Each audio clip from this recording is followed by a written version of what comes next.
Hi, everyone. Thanks for being here. This is Journey Through Softball by Sarah Babby. So my purpose of this speech is to inform you about my experience in softball and specifically where I started with my softball journey, a difficult time I had on a team, and then how I overcame that experience. Now, sports are something that most have experienced, whether it was simply in PE class or you're still playing or you played competitively. Experiencing it and sticking with it are two different things, however. According to Sports Engine, 70% of children drop out of sports by age 13. This is because parents nowadays have high hopes for their kids going to college on an athletic scholarship, meaning that they join competitive teams at a younger age.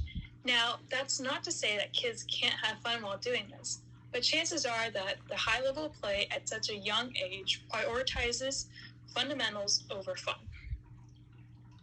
Now, coming out of recreational softball, I wanted a high-level team to increase my own level of play. When I joined this new team, I improved drastically, but at the cost of my mental health, something that took a couple years to regain. In this speech, I'll be going over my introduction to travel ball, where I started, the competitive team I joined, and then finding my passion for softball again after that team. I first started T-ball when I was 6 years old and played recreational softball up until joining my first travel team in 12U.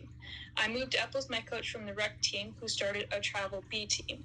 A B team pretty much means it's a low-level travel team that plays in lower-level tournaments and doesn't have intensive practices. Now, I played with this team for a couple of years before I decided it was time to move on because I wanted a team that would challenge me more. So I started in rec ball before I moved on to a low-level team, and then I finally outgrew that team. Now, I wasn't sure if I would want to play in college or not, but I knew that I wanted a team that would challenge me. This led me to joining a team that made me physically better and mentally worse. Now, when I joined this new team, the practices were definitely harder than anything I was used to, but I was up for a challenge and a firm believer in the quote by Tim Nodick that hard work beats talent when talent doesn't work hard. So I tried out and made the team, and I ended up playing with them for a couple of years. Now, I didn't initially recognize when things started to go bad. It's only looking back now that I can kind of see it wasn't the best.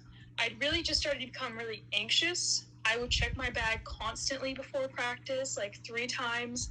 I would show up to games and practices really early because I was worried about being late.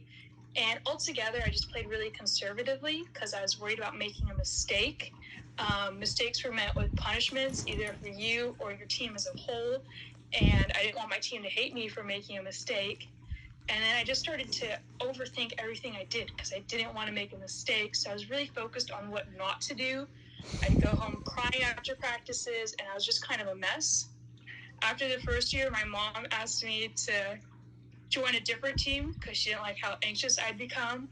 But I really thought that this team was making me better. I could see how I improved as a player, and I thought other people were doing it. Like, I just needed to be mentally stronger. After another year, I stopped kind of having fun in softball and agreed that it was time to join a different team. So while this team made me a better player, it almost made me want to stop playing altogether. I joined a new team that was a complete 180 from the previous team. The girls were there to have fun, but were still competitive and wanted to win. I played with them for a couple years, and adjusting to a much more relaxed practice and mentality was a shock at first, but I found my love for softball again, and I still play today. So this more relaxed team gave me the break I needed from intense practices and games and allowed me to find my passion for the game again. So while my softball career started out at a low level, I had fun. When I joined a more competitive team, I knew that I was becoming a better player. I could see my swing improving, my fielding becoming better, and my fundamentals altogether growing. This came at the cost of my mental health as my fear of messing up grew my anxiety.